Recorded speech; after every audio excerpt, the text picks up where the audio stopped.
Hello and welcome back to the 12 Days of Creepmas. Today I was going to, do like the normal stuff I've been doing, but I woke up with a pretty bad headache and my sinuses hurt so bad. I honestly think it's because Marlo is blowing her coat and the second I lay in bed, I just cannot breathe.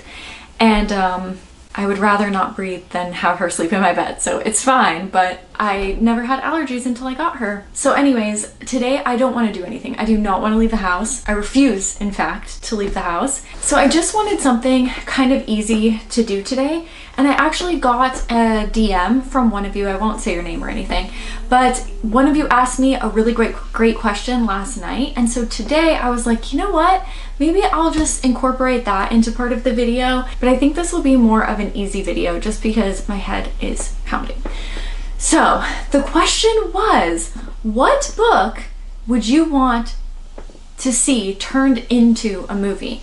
And I thought this would be a really great kind of conversation piece between us, so you guys can leave your books that you would like to see turned into movies down below, and then we can just kind of have a discussion about that. I have selected a few of mine. I didn't spend a whole bunch of time going through my shelves or anything, but I just figured I could go through a few of these with you.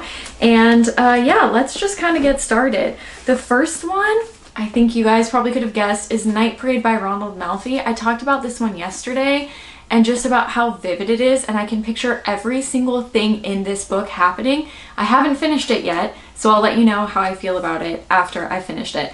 But so far, I think this would make a badass movie. It's about this illness called the Wanderer's Folly, and it's making people delusional and they're harming themselves and harming other people, and it's a plague that's wiping people out and people are just dying left and right.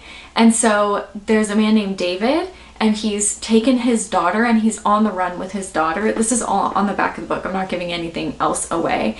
But his daughter doesn't quite know what's going on or who to trust, but she's told that she could be the cure to this whole illness. And so they're kind of on the run right now, but we get to go back and forth and see kind of where this Wanderer's Folly epidemic began and how it's been affecting people.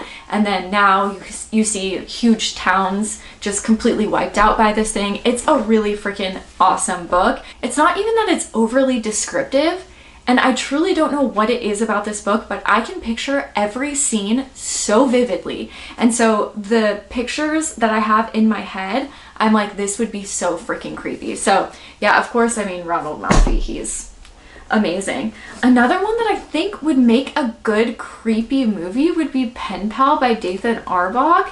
This one is one of those where you can't really tell people what's happening in the book. Like, it's better if you just don't know. But basically, it's about a young boy. Well, he's an adult now, but he's looking back in retrospect on his life as a child and sort of fitting these pieces together of things that weren't quite right in his childhood, like some weird things that he didn't really understand as a child, but now as an adult, he can look back and be like, that's not quite right there. And this book, it's not bloody at all. It's not overly scary in that sense, but it is so creepy. And if it were done right, I think that this could be a fantastic movie. What do you guys think about this one? Because I know a ton of you guys have read that. I think that book deserves all the hype that it's gotten. I love that book. I think it's fantastic. Another one that I think would be great is The Whisper Man by Alex North. This one is about, it's been a while since I've read this one. It's about kids that are being abducted, and before they're abducted they hear a man whispering outside of their window, and then there's a detective, but then there's also this other killer that was arrested years before for killing young children, and so they don't know if it's like a copycat or if they got the wrong man or what happened. And then it's about a man who has a son and he's doing and saying creepy things. It's just an interesting story. It's kind of like, I don't want to say it's like Silence of the Lambs because it's really not, but I think that there are enough similarities where I can say if you enjoy a book like that, maybe you would like something like this. It's not as like detective, like good guy, bad guy, detective, serial killer kind of thing, and it's got a lot more kind of lines running through it, but I do think that it is a very interesting read, and I think that this could be a really awesome movie as well. Another one, I don't think that this is any surprise because I've talked about this book a lot. This is Revor by Seth Patrick. This is about a man who, well, it's like a group of people and they're revivers. They revive people who have died, and there are two different sectors that they can work in. They can either revive dead people to say goodbye to their loved ones, or they can work for like the police department, which is what our main character does in this book, and he brings people back so that they can tell him how they've been murdered and who killed them. And so it's a really cool concept, super creepy. And when our main character, I don't remember his name off the top of my head, it starts with a J, I think. Yeah, Jonah. When Jonah revives a woman who was murdered one day, something else comes through. And so our main character is kind of left trying to figure out like what actually is a reviver, what do they do, what aren't his higher ups telling him. And so he goes on this whole adventure. And so it's a little bit, it's like creepy, it's thriller, it's horror, but then it's also a little action packed as well. And I thought that this was such a unique book. I thought there were a lot of creepy scenes in here that would make a really original movie. And I think this was going to be turned into a movie at one point. I did see an article years ago that it was, and the deal must have fallen through or something, because I haven't heard anything else. But man, that would have been a cool movie. And then the last two that I want to talk about are Darcy Coats books. I think if I were going to, like, if I were in charge and I were able to pick one Darcy Coats book that I would like to see brought to life, I think it would be Voices in the Snow and the subsequent novels following this one.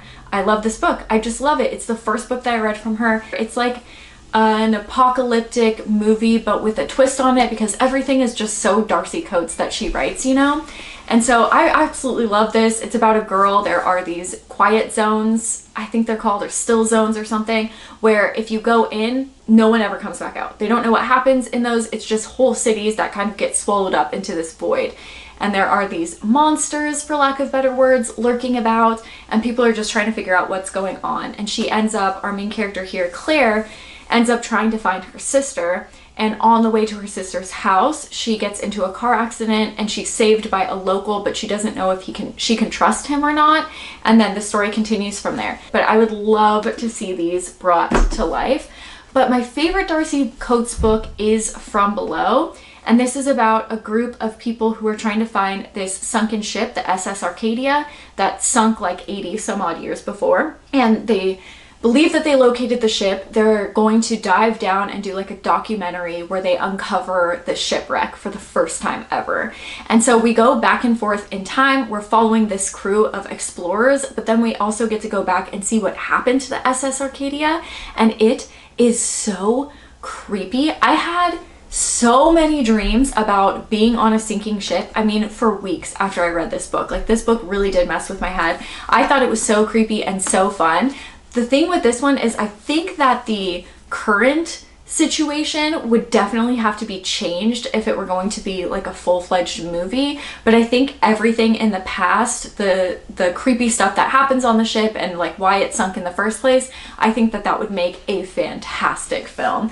But obviously it would be a little bit challenging because it's like a dive team and they're going down. And the book is so visceral too. The book does such a great job of making you claustrophobic at the bottom of the ocean. They turn off their lights and they can't see anything. It's so creepy and fun. So I don't know how kind of that stuff would translate, but I think that the past with the SS Arcadia would be fantastic. So that's kind of, oh, one more. I don't have this one on me. My friend's borrowing it right now, but Gone to See the Riverman by Christopher Triana would be so amazing to see that brought to life. There's just so much creepiness about this book. It's about a woman who befriends a serial killer in jail, and he sends her on a mission to deliver a key to the Riverman, and it is just so creepy and fun, and every page is just filled with so much description that you feel like you're there with her. There's one scene in particular with her in the cabin where she's trying to find the key that I was just like, this needs to be a movie. I need to see this come to life. The book is just fantastic. So anyways, those are kind of my books that I would love to see brought to life. I'm very curious how you guys feel, if you agree with me on these, or if you have other books that are just so vivid in your memory of reading them that you're like, I would love to see that on the screen. let me know down below. But otherwise, I think we're just gonna do a little simple, easy video tonight. And this weekend, we're going to a horror haunted house, so I will bring you along for there. I can't show you the inside, but I think I can show you where we're waiting in line because they've got a bunch of cool stuff there. So I'll be able to show you some stuff. I'm going to bring you to a used bookstore that's on the way out there. And also this weekend we will go to the Grove, so I'll be able to show you how they decorate that. And then we'll go to the biggest Barnes & Noble in LA. Yeah, so that's the plans for this weekend. Oh, and we'll look at some Christmas lights as well. So that's kind of what I got planned for this weekend. I know we got a few days until the weekend, so I'm trying to figure out things that I can also incorporate into these videos. Okay, hello, I am back. I just wanted to, I guess, say goodnight. I honestly think I'm just gonna lay down. My head is just killing me. This might be a little bit shorter of a video. I apologize. But this weekend we will do some fun stuff. So I will see you tomorrow with another horror video. Christmas trees on fire. Santa's holding the lighter. My parents are both liars. I got gifts, but one subscribers. Thanks for the candy basket. Oh, got another jacket. My stocking's filled with acid. Am I dreaming? What just happened?